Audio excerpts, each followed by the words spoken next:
Tiger group सामाजिक चॅनलला follow करा, सबस्क्राईब करा, शेअर करा. हॅलो. हा बोला ना. हॅलो. हां बोला. कोण आहे? सचिन भाई पवार बोलतो, टायगर ग्रुप. फोन केला तुम्ही तो? जे टायगर भाऊ. हां जय टायगर. जे टायगर. तेच सर, मी तुमचे व्हिडिओ पाहतो ना, तर मी म्हणलं भाऊला एकदा तरी कॉन्टॅक्ट करून बघू. हा तेच. खूप आनंद झाला सर. तुम्ही एक सर्वसामान्य माणसाला माझा फोन केला, खूप आनंद झाला सर. खूप खूप शुभेच्छा तुम्हाला माझ्याकडून. हे चांगलं तुमचं कार्य, हे असं चांगले चांगले व्यक्ती सुद्धा करू शकत नाही सर, पण तुम्ही आज करताय वेळेत वेळ काढून सर. हा. हॅलो सर, आवाज नाही येत. कुठला आहे? आवाज येतोय का? हा आता येतोय सर. हा कुठला आहे? गाव मी पिशोर सर, तालुका कन्नड, जिल्हा संभाजीनगर. बर बर.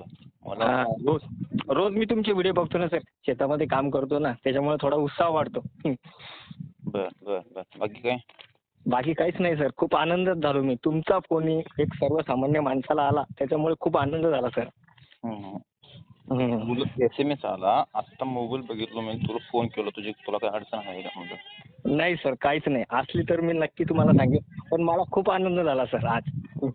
कारण मी कमीत कमी 1 वर्षापासून तुमचे व्हिडिओ बघतोय, पण मग सतत कॉल करतोय ना, तर कधी लागतो, कधी बंद येतो, कधी. त्याच्यामुळे मग मी ट्राय तर रोज करत राहतो ना, ह्या नंबरवरून काही त्या नंबरवरून.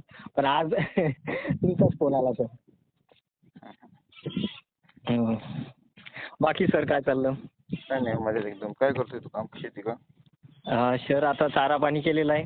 आता दूध काढण्याचा वेळ चालू होईल अजून अर्ध्या तासात. बाकी सर मजेत आहे. हा शेतकरी सर, सर्वसामान्य. शिक्षण शिक्षण 9वी झालेलं आहे सर माझं. हा.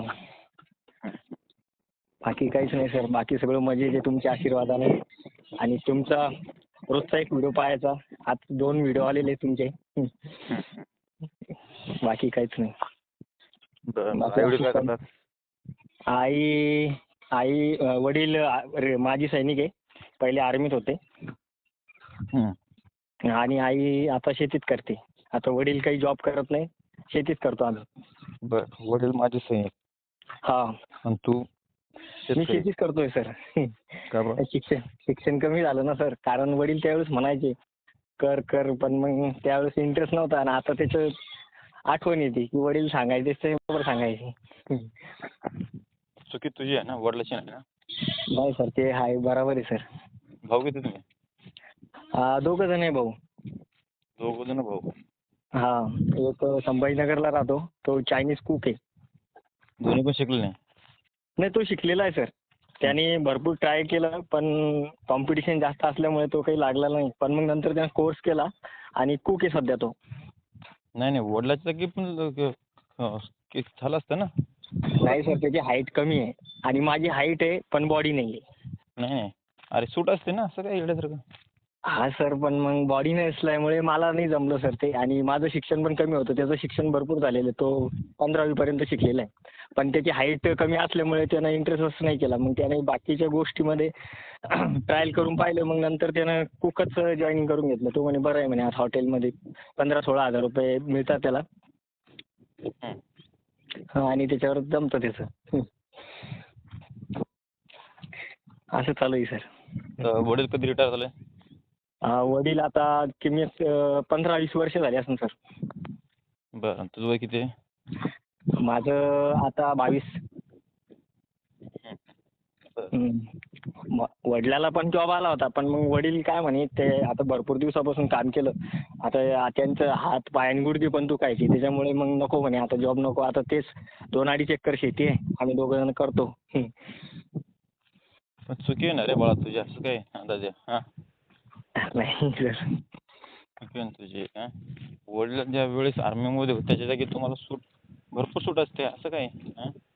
हो सर, त्यावेळेस वडील म्हणायचे, पण मग त्यावेळेस लक्ष नाही दिलं ना सर, त्यामुळेच माझ्यावर असा परिणाम झाला ना सर. तुझ्या भावाची पण चूक, तुझी पण चूक.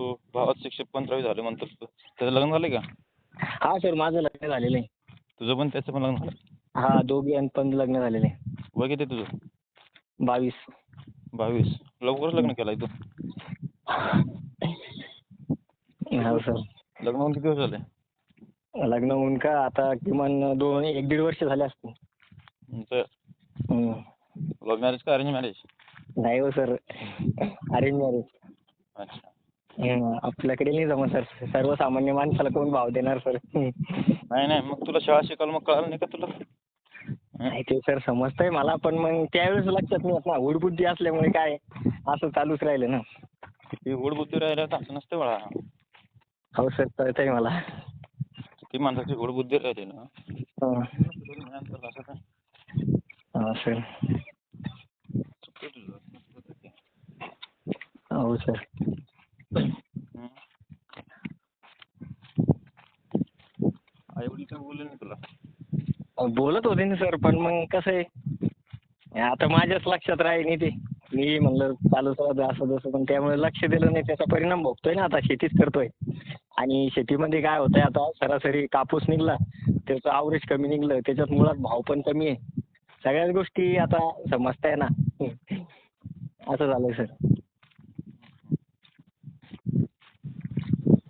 म्हणलं चला. शेती पाण्याची आहे काय?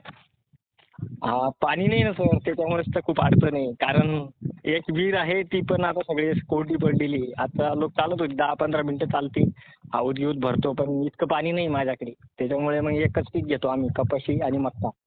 आणि मक्का पण निघाली तरी 10-15 घंटे चालते म्हणल्यावर मोटर आणखी किती घंटे चालव? नाही सर, 10-15 मिनिटं. असं म्हण ना, 10-15 मिनिट. हो ना सर, 10-15 घंटे जरी चालले असते ना सर, तर मग मला काहीच अडचण नसते. 10-15 मिनिट मग त्याला ते किती प्यायला पुरणार नाही ते पाणी. हो ना सर, त्याच्यामुळेच. नाही तर मग बरं चालतं आमचं शेतकऱ्यांचं बी. त्याच्यामध्ये मुळात काय झालं सर, कापसालाच भाव नाही.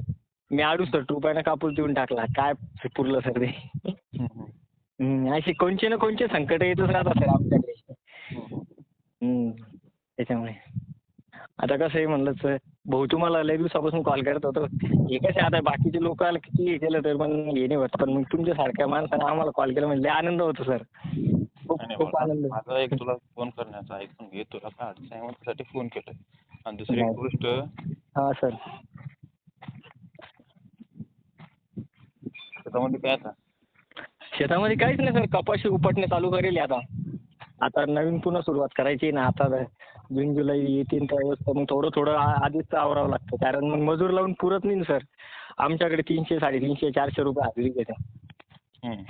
हा, मग आपलं स्टेप बाय स्टेप करत राहायचं सर. हो हो, छान आहे, छान छान. हा असं. मला लय आनंद झाला सर, पण आम्ही सरपंच आमच्याशी नीट बोलत नाही. तुम्ही एकदम मस्त एकदम समजावून सांगताय, एकदम मस्त बोलताय.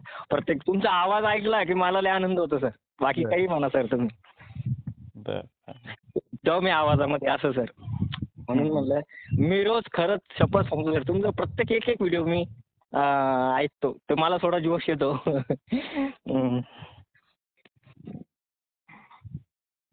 मग बाकी काय? बाकी काहीच नाही सर, आता दूध काढण्याचा वेळ चालू होईल, आता दूध काढतो. गाय म्हशी? हा, गाय आहे म्हशी? सर 2 गाई आहे, 2 बैल आहे. बर. हा, आणि काही शेळ्या ठेवलेल्या आहे 2-4. अच्छा अच्छा. हा, काही असं जोडधंदा म्हणून सर, काही ना काही काहीतरी. हा, हो ना, पाहिजे ना. आता शेती म्हणल्यावर शेतीमध्ये आहेत ना हजारो मार्ग आहेत. हा सर. पण पाणी पण पाहिजे ना. हो सर, तेवढंच आमचं याडलं की फक्त पाणी पाहिजे नव्हतं. कसं राहतं सर, आता जनावरांना चारा सुद्धा नाही. आता हे डोंगरा डांगरामध्ये सोडावं लागतं थोडंफार, असं कुसळ कासळच खाते ती. असे पाण्यामुळेच सगळा लफडा झालेला आहे सर. बाकी काय आता फक्त असं प्यासाठी हे करून ठेवायचं बस. बर बर. दारू वगैरे पितो का? नाही हो सर. लय तसं काही गोष्टी काहीच नाही. त्याचं काही करायचं नाही चुकीचं, कधी चुकीचं पाऊलचं टाकायचं नाही तसे. नाही सर, नाही सर. मी प्रत्येक व्हिडिओमध्ये पाहता तुम्ही प्रत्येकाला सांगतात की असं काही गोष्टी करू नको, काही दारू वगैरे हे ते. आई वडिलांशी प्रेम कर, असं तसं सगळ्या गोष्टी पाहतो ना सर मी तुमच्या. हो ना, हो ना. बाकी सर काय चाललं तुमचं? काय नाही, निवांत आपलं रोजचंच काम. हो ना सर, तेच ना. मग काय बाकी बाकी काही नाही सर, आता तेच दुधाची तयारी. कुठे काय अडचण आली ना तर बिनधास्तपणे कॉल कर. तेवढंच की आई वडिलांची तेवढं काळजी घेत जा. हो सर, चालेल चालेल. ओके. ओके, धन्यवाद सर.